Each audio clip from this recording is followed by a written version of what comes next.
এক ব্যক্তির স্বপ্ন ছিল ব্রিটিশ আর্মির স্পেশাল ফোর্স এসএএসে যোগ দেওয়া, কিন্তু এসএস ট্রেনিংয়ের সময় তাকে রিজেক্ট করে দেওয়া হয়েছিল। তাই পরবর্তীতে সেই মানুষটি নিজের হার না মানা মানসিকতা দিয়ে জয় করে নেয় পাহাড়, বরফ, ঘন জঙ্গল, এমনকি পুরো দুনিয়ার কোটি মানুষের হৃদয়। বন্ধুরা, বলছিলাম বিয়ার গ্রিলসের কথা, যার জীবনের গল্পটা তোমাকে কেবল সাহসী দিবে না, এটি তোমাকে দেবে শক্তি এবং বিশ্বাস করাবে নাথিং ইজ ইম্পসিবল। অফিসার বলল, আপনারা সকলে আমার কথাগুলো একটু মনোযোগ সহকারে শুনুন, কারণ আমি এখন যেই নামগুলো অ্যানাউন্স করতে যাচ্ছি আজকের টেস্টে তারা ফেল করেছে এবং তারা আমাদের সাথে পরবর্তী রাউন্ডে যেতে পারবে না। অফিসারের মুখে এই কথাগুলো শুনে বিয়ার গ্রিলসের হার্টবিট বেড়ে গেল, কারণ সেও জানে টেস্টে তিনি খুব ভালো একটা পারফর্ম করতে পারেননি। এরপর অফিসার বলে উঠল, আজকের টেস্টে ফেল করা মানুষগুলো হলো মার্ক, জেমস, জন। এবং এরপর অফিসার বিয়ারের দিকে কোনো রকম ইমোশন ছাড়া তাকিয়ে বলল, অ্যান্ড গ্রিলস। কথাটা শুনে বিয়ার এতটাই শক হয়ে যায় যে তার আশেপাশের সবকিছু অন্ধকার দেখাতে শুরু করে, এমনকি তার পরবর্তী বলা নামগুলো তার কানে পৌঁছায়নি। বিয়ার কাঁদতে কাঁদতে নিজেকে বারবার বলতে থাকে, তোর সমস্ত পরিশ্রম বৃথা হয়ে গেল, তুই একটা ফেলিওর বিয়ার, তুই একটা লুজার। এতক্ষণ ধরে বলছিলাম বিয়ার গ্রিলসের ব্রিটিশ আর্মিতে জয়েন করার প্রথম অ্যাটেম্পের কথা। আসলে বিয়ার যখন কলেজ লাইফে ছিল তখন কিছুদিন তার পড়াশোনায় মন বসছিল না। সে এমন কিছু করতে চাইতো যা রোমাঞ্চকর এবং তাকে ভেতর থেকে তৃপ্তি দেবে। প্রথমে তার স্বপ্ন ছিল তিনি ব্রিটিশ স্পাই এজেন্সির হয়ে কাজ করবেন, কিন্তু এটার জন্য একটি বিশেষ ডিগ্রি দরকার ছিল যা বিয়ারের কাছে ছিল না। তাই বিয়ার তার সেই আশা বাদ দিয়ে স্বপ্ন দেখতে শুরু করে সে ব্রিটিশ আর্মির স্পেশাল ফোর্স এসএএসে জয়েন করবেন। এরপর বিয়ার তার ট্রাকার নামের এক বন্ধুর কাছে গেল এবং তাকে বলল, ট্রাকার, এই জার্মান ল্যাঙ্গুয়েজের পড়াশোনা দিয়ে আমরা কিছুই করতে পারবো না, আমাদের দুজনের উচিত এসএএসে জয়েন করা, এবং আমি শুনেছি এখানে জয়েন হওয়ার জন্য স্পেশাল কোনো ডিগ্রির দরকার হয় না। তাই কোনো রকম চিন্তা ভাবনা না করে তারা দুজনেই সরাসরি এসএস এর কাছে একটি চিঠি লিখে পাঠায়। বিয়ার তার এই সিদ্ধান্তের জন্য এতটাই খুশি ছিল যে তার সমস্ত বই খাতা ডাস্টবিনে ফেলে দেয় এবং মনে মনে ভাবতে থাকে, বিয়ার, তুই জীবনের সবচেয়ে বড় অ্যাডভেঞ্চারে পা দিতে যাচ্ছিস, আর এটা তুই ভীষণ উপভোগ করবি। কিন্তু বিয়ার জানতো না সামনে তার সাথে কি হতে চলছে। এসএস ট্রেনিং হলো পৃথিবীর অন্যতম কঠিন ট্রেনিংগুলোর মধ্যে একটি। এখানে জয়েন করতে আসা প্রতি 10 জনের মধ্যে 9 জনকেই রিজেক্ট হতে হয়। 1994 সালের 23শে মার্চ প্রথমবারের মতো বিয়ার এসএস ট্রেনিংয়ে যায়। সেখানে গিয়েই সে তার কনফিডেন্স হারিয়ে ফেলে, কারণ সেখানে তার চেয়েও আর অনেক বেশি বডিফিট ব্যক্তির উপস্থিত ছিল, আর তাদেরকে দেখেই বিয়ার নিজের প্রতি কনফিডেন্স হারিয়ে ফেলে। কিন্তু তারপরেও বিয়ার মনে মনে নিজেকে বলে, তুই তাদের চেয়ে বেশি ফিট না, কিন্তু তোর ভিতরে সেই জেদ আছে যেটা ওদের ভিতরে নেই। তবে ট্রেনিংয়ের জন্য ভিতরে প্রবেশ করতেই বিয়ার বুঝতে পারে এসএস ট্রেনিংকে তিনি যতটা সহজ মনে করেছিলেন সেটা মোটেও ততটা সহজ নয়। শুরুতেই তাদেরকে কিছু কিট দেওয়া হয় এবং বলা হয় মেইন সিলেকশন ট্রায়ালে যাওয়ার আগে তাদেরকে আরও কিছু টেস্ট দিতে হবে। কিন্তু সময়ের সাথে সাথে প্রাথমিক স্তরের সেই পরীক্ষাগুলো ক্রমেই আরও কঠিন হতে লাগলো। যেমন শুরুতে তাদের ধীরে ধীরে পাহাড়ে উঠতে এবং আবার নেমে আসতে বলা হতো, কিন্তু পরের ধাপে সেই ওঠানামার গতি বাড়ানো হলো। শুধু এটুকুই নয়, তাদেরকে পাহাড়ের চূড়ায় নিয়ে বলা হলো, তোমাদের প্রত্যেককেই এখান থেকে যে কোনো একজন সঙ্গীকে কাঁধে নিয়ে পাহাড় থেকে নিচে নামতে হবে এবং তাদেরকে মাটিতে নামানো ব্যতীত আবার উপরের দিকে ব্যাক করে পাহাড়ের চূড়ে আসতে হবে।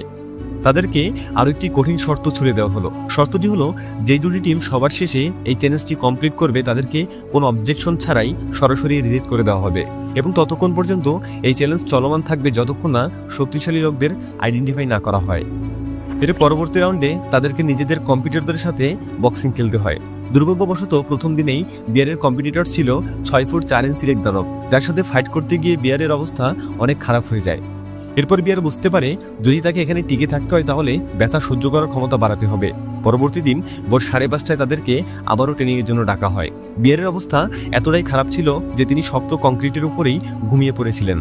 হেডকোয়ার্টারে পৌঁছাতেই বিয়ারকে প্রথম টাস্ক দেওয়া হয়। মাত্র 1 ঘন্টার মধ্যে তাদেরকে 13 কিলোমিটার উঁচু পাহাড়ে উঠতে হবে এবং এর পরপরই কোনো রেস্ট কিংবা বিরতি ছাড়াই ওদেরকে নানান ধরনের শরীরচর্চা করানো হয়। এসব শেষ হওয়ার পর ঠিকমতো শ্বাস নেবার সুযোগ পাওয়ার আগেই একজন অফিসার গর্জে উঠে বললেন, তোমাদের সামনে যে জঙ্গলটা আছে সেটা যত দ্রুত সম্ভব দৌড়ে পেরিয়ে যাও। এরপর শুরু হলো এক অবিশ্বাস্য দৌড়। হাঁটতে হাঁটতে দৌড়তে দৌড়তে হোঁচট খেতে খেতেই প্রায় অনেক সময় লেগে গেল। অবশেষে খুব ক্লান্ত শরীরে কোনো মতে বিয়ারই টাস্কটি শেষ করতে পারল। এই চ্যালেঞ্জের পর বিয়ারের হাত পা ব্যথায় প্রায় অবশ্য এলো, কিন্তু এখনো বিশ্রাম নেওয়ার সুযোগ নেই। রিকভারি করার আগেই তাদের নিয়ে যাওয়া হলো পানিতে ভরা একটি আন্ডারগ্রাউন্ড টানেলে। বিয়ার বিস্মিত হয়ে দেখলো টানেলের উচ্চতা মাত্র 3 ফিট আর ভেতরে প্রায় 6 ইঞ্চি পানি জমে আছে। সেই সরু অন্ধকার টানেল বেয়ে হামাগুড়ি দিয়ে এগোনেই ছিল নতুন পরীক্ষা। বিয়ার ভাবতে শুরু করে এই অন্ধকার টানেলটি তিনি কিভাবে পার করবেন, কিন্তু তার ভাবনা শেষ হওয়ার আগেই কেউ একজন বিয়ারকে সেই টানেলের ভিতরে ঢুকিয়ে দেয় এবং কিছু বুঝে ওঠার আগেই সেই টানেলের ঢাকনাটি বন্ধ করে দেওয়া হয়। অন্ধকার টানেলের ভিতরেই কিছুই দেখা যাচ্ছিল না, তাই সামনে হাত বাড়িয়ে পথ খুঁজে খুঁজে বিয়ার সামনে এগোতে শুরু করে। ওদিকে আবার উপর থেকে অফিসাররা জোরে জোরে বলতে থাকে, ফাস্ট বিয়ার ফাস্ট, আরো জোরে আরো জোরে। ফাইনালি কয়েক ঘন্টা পর সবাই সেই টানেলটি অতিক্রম করতে সক্ষম হয় এবং এই চ্যালেঞ্জটি কমপ্লিট করার পর বিয়ারের শরীরে বিন্দুমাত্র শক্তি ছিল না। কিন্তু পরবর্তী দিন সকালেই বিয়ারের ট্রেনিং আরও কঠিন হতে শুরু করে। তাদেরকে আবারও 13 কিলোমিটার উঁচু পাহাড়ে ওঠার জন্য নিয়ে যাওয়া হয়। সবাইকে চমকে দিয়ে এবার তাদের পিঠে 16 কেজির ভর চাপিয়ে দেওয়া হয় আর বলা হয় 4 রাউন্ড এই পাহাড়ে ওঠানামা করতে। অবশেষে 3 রাউন্ড ওঠানামার শেষে 4র্থতম রাউন্ডে এসে বিয়ার আর পারছিল না, তাই বিয়ার নিজেকে বলতে শুরু করে, come on bear, you can do it, আর একটু কষ্টকর, না হলে তোর এতদিনের সমস্ত পরিশ্রম বৃথা যাবে। এরপর কোনো মতে বিয়ারই স্টেজ কমপ্লিট করে, কিন্তু এই রাউন্ড কমপ্লিট করতে গিয়ে কিছু লোক গিভ আপ করে ফেলে। এমনকি কিছু লোক এতটাই স্লো হয়ে গিয়েছিল যে তাদেরকে রিজেক্ট করে দেওয়া হয়। এগুলো তো ছিল ফাইনাল সিলেকশনের আগের প্রাথমিক ধাপ। তাই বিয়ার ভাবতে শুরু করে, প্রাথমিক রাউন্ডগুলো যদি এত কঠিন হয় তাহলে ফাইনাল রাউন্ডে আমার কি হবে। ঠিক তাই হলো। ফাইনাল রাউন্ডে বিয়ারকে 35 কেজির ব্যাগ পিঠে নিয়ে দৌড়াতে হয়। সকাল দুপুর কিংবা দিনরাত নেই, একটানা তাকে শুধু দৌড়ের উপরই রাখা হয়। এমনকি ঘুমানোর জন্য পর্যাপ্ত সময় দেওয়া হতো না। রাতের কনকনে ঠান্ডার অন্ধকারে তাদেরকে একটি জঙ্গল অতিক্রম করার টাস্ক দেওয়া হয়, তাও আবার পেছনে 35 কেজি ভর নিয়ে। এরকম অ্যাক্টিভিটি আগে কখনো না করায় বিয়ার ভীষণ কনফিউজড হয়ে পড়ল।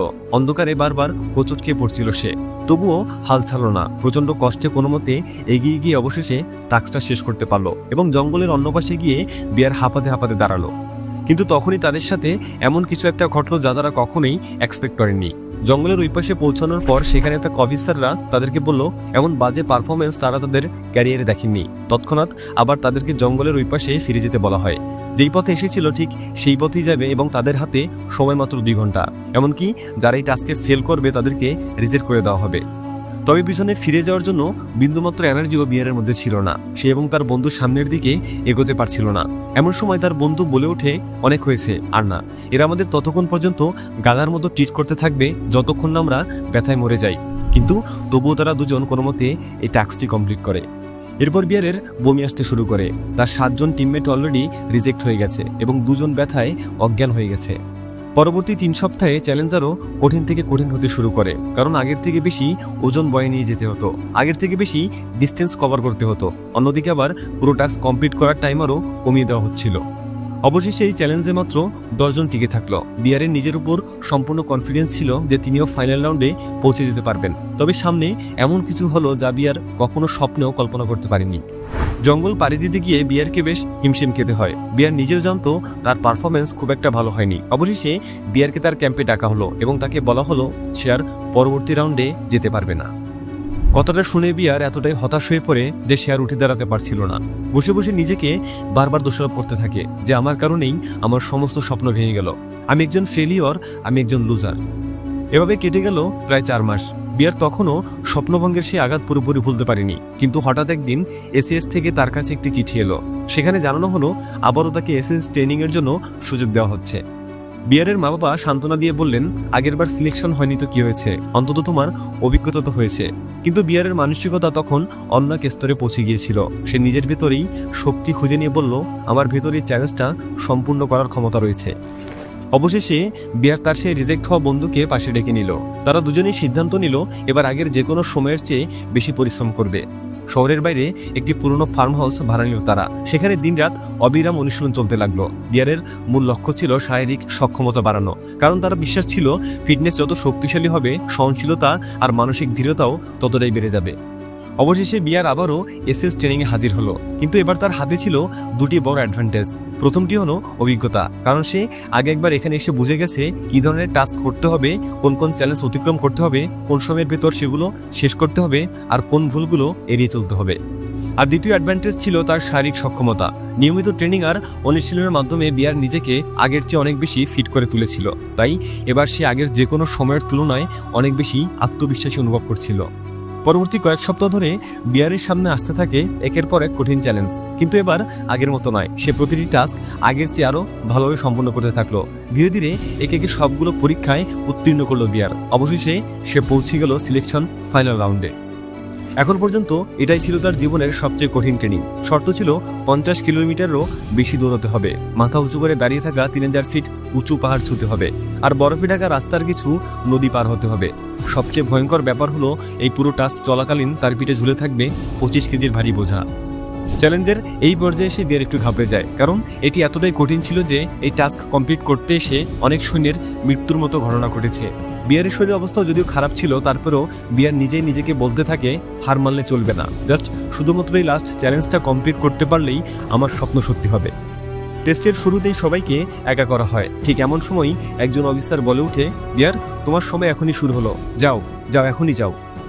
অবশেষে এগোতে এগোতে বিয়ার ঢুকে পড়ল এক ভয়ঙ্কর পথে। সেই পথ এতটাই ঝুঁকিপূর্ণ ছিল যে একবার যদি পা ফসকায় তাহলেই মৃত্যু নিশ্চিত। ঠিক তখনই গন্তব্য থেকে প্রায় 28 কিলোমিটার দূরে বিয়ার এসে দাঁড়ালো এক বিশাল পাহাড়ের সামনে। পাহাড়টা এতটা ভয়ঙ্কর যে বহু সৈনিক এই চ্যালেঞ্জে পৌঁছে হাল ছেড়ে দিয়েছিল, কারণ ইতিহাস বলছে চ্যালেঞ্জের এই পয়েন্টে বহুবার প্রাণঘাতী দুর্ঘটনা ঘটেছে।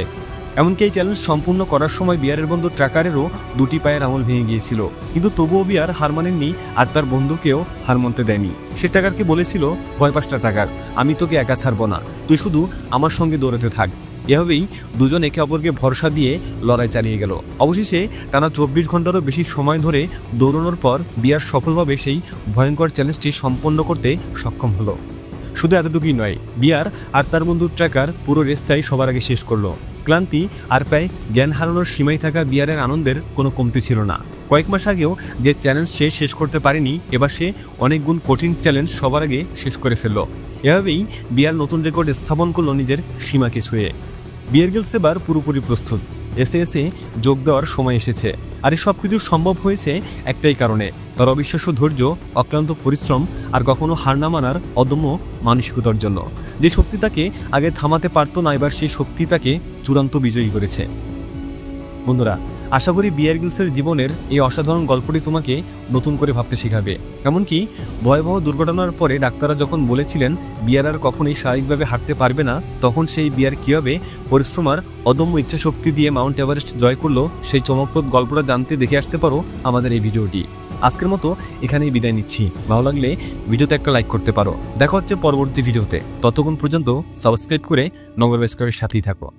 Thanks for watching.